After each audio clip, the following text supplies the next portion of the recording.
Welcome to Plan Your Biz, a show by Pink Pop Media with me, Victoria Hudgens. Welcome to the show. This week we're going to be talking about 5 really great ideas that you can use to stay organized as you run your digital business from home. Number 1, before you shut down your work session, make sure you have a map and a plan for your next day, your next week, your next session, whatever it is that you're going to sit down to do. I know for me, sometimes I get stuck working in little chunks throughout the day. I do a couple hours in the morning, I do a couple more hours in the afternoon. And if I'm spending like the first 15, 20 minutes of that time just trying to figure out what I'm supposed to be doing, so much time gets wasted. So before I shut down a session, what I like to do is map out the next couple steps so that when I sit down to work, I know exactly what I can start on, and it helps that motivation and that feeling of productivity from the beginning. It really helps you to streamline your workload for the rest of the day. Number 2, if you have other people in your life or your home that you're needing to plan around, make sure you have a weekly, daily, however often you need to do it, planning session with them so that you can get your calendars aligned. I know for me right now, this is especially true in the midst of summer. I have kids home, my husband's a teacher, so he's home, and our house can get really loud and chaotic at times. If I am trying to record or get some focused work done, it can be really hard when my house is nuts. So we sit down and we kind of map out our calendars and our schedules and plans. And it helps when I'm sitting down to work on something, I'm not derailed by the rest of our life. This is true also if you maybe have roommates or other family members that you're trying to work around. Getting on the same page together, even though it's your business and you're running it, involving the other people that share the same space with you is a really important element to staying organized and efficient at home. Number 3, okay, if you want to stay efficient and organized when you're working from home, set alarms on your phone. So at any given day, I literally have like 13 alarms set on my phone for all kinds of things all day long. And it sounds kind of crazy, but it works really, really well. So I set alarms for if I have to pick up my kids from school. I set an alarm if I need to make an important phone call or respond to an email or do something that I don't want to forget. My life, when my phone dings at me and it says time to do this, it's the time that I sit down to do it. I've even started setting alarms for posting throughout the day on social media if I want to be active in a really manual way, because it's so easy for me to start my day and then just all of a sudden you're like, it's 4 o'clock and I missed half the things I want to do today. So setting alarms can be really, really helpful. It also is really helpful if you want to use it for focused work.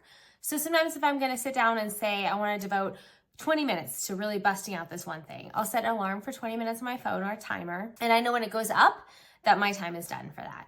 It really helps me to focus while I'm working and not always be looking at the clock as I go. So all in all, I highly recommend such a simple feature on your phone, set alarms. It really will help your productivity at home. Number 4, speaking of time at home, instead of time blocking, which I know is very, very popular, try something I like to call task blocking.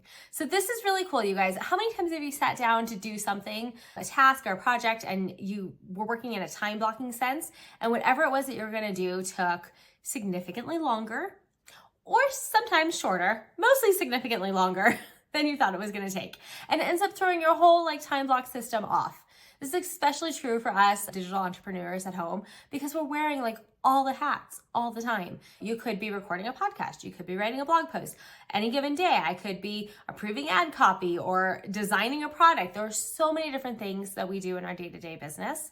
Knowing exactly how much time things are gonna take, it doesn't work. Instead of doing that, I've started to do task blocking. So what this looks like is I have a task set out to do throughout the week, and I work on those tasks until they're done.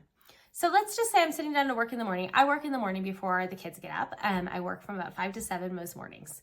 Just a good chunk of time that I like to work. I'll have a task set out for that time. If I don't get that task done, I don't need to feel bad about it. I don't need to do it, anything else. I just note next time I sit down, this is where I'm starting again. And I work on that task until that task gets done. Once that task is done, then I go on to the next task. This allows me to be able to accomplish what I need to accomplish in my business, but to do it in a way that doesn't make me feel constrained to time. It's also really great because sometimes tasks do take less long than you think. And this is awesome because then when that happens, you already have another task lined up and you can stay productive with the work time you have. You don't all of a sudden are like, oh shoot, I don't know what I'm doing next with this time. Number 5 is to break everything down into the smallest steps possible. This is a really, really great way to make sure that you always are staying on task and know what to do next. Okay, a really good example of that is we have these monthly planners that we use, and I always do these for every single month. I put some of our biggest goals of the month that we want to accomplish on them, and then I break these down into very small steps. So for instance, for the month of May, this is an old one, obviously. Get product samples for our planner. So we're launching a physical planner, which I'm super excited about, but I needed to get some samples for it. I needed to see where I was going to order it from, what kind of factory, what kind of paper quality, things like that. If I had sat down and had this on my list, I would have been like, okay. It wouldn't have helped me. I wouldn't have known what to do next. And I think a lot of times we do that. We put these goals down on our list to accomplish, and then we end up sitting there not knowing like how to actually move forward with this. So instead of having this on my list, what I do is I break it down and I put these things on my list. So for instance, get in touch with Vince. This is my 3PL contact. He's the one who helps us get product delivered and be able to hold the product so that we can be able to sell it.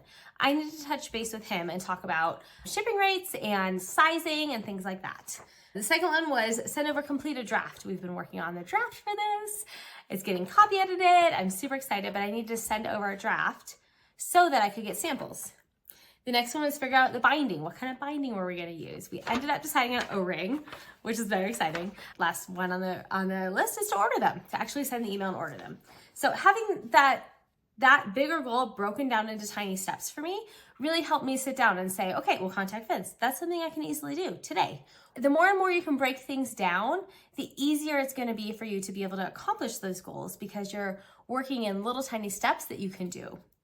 Bonus, speaking of alarms, if you have not thought of this, try using focus mode on your phone. I don't know if you do this, but you can set focus mode or downtime even on your phone. Obviously, we use downtime. We have teenagers. But I found that I can use it for myself too. And I can set downtime for when I know that I'm gonna have time to work. And it keeps me focused. It keeps me off social media or off Anthropologie website or off games or whatever it is that would distract you from getting your work done. We all have different vices on our phones. It's true.